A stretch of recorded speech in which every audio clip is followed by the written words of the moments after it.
সময়টা খুবই দ্রুত পার হচ্ছে।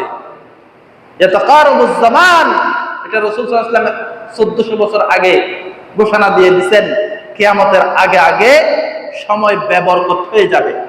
সময় বরকত নেই। এই যে গত সপ্তাহ জুমা পড়াইছিলাম, কিভাবে এত দ্রুত হয়ে গেছে, জুমার দিন আবার চলে আসছে।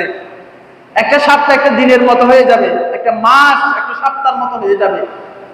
এটা কিয়ামতের শেষ জামানার এটা আলামত, আখিরুজ জামান। মানুষ এত ব্যস্ত হয়ে যাবে, ফেসবুক, ইন্টারনেট, অনলাইন, লাস্ট 10 বছরে এগুলোর এত সয়লাভ, এগুলোর এত ব্যাপক ব্যবহারের কারণে মানুষ অনেক বেশি ব্যস্ত হয়ে গেছে। আমরা যখন ছোট ছিলাম, মানুষের কোনো কাজ থাকতো না, বসে বসে বিভিন্ন মজা করত, আড্ডা দিত, পরিবারকে সময় দিত, সমাজ মহল্লা নিয়ে চিন্তা করত, ফিকির করত। অনেক লম্বা সময় ছিল তখন মানুষের হাতে, কারণ অ্যান্ড্রয়েড সেট ছিল না, স্মার্টফোন ছিল না, ইউটিউব ছিল না, ফেসবুক ছিল না।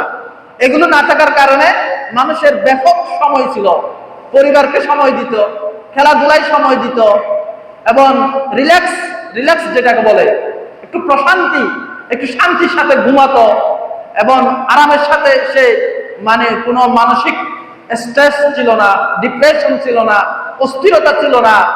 এগুলো আস্তে আস্তে আমাদের আধুনিক প্রযুক্তি আমাদের থেকে এই শান্তিগুলো আস্তে আস্তে কেড়ে নিচ্ছে। এটা কিয়ামতের আলামত ছাড়া আর কিচ্ছু নয়।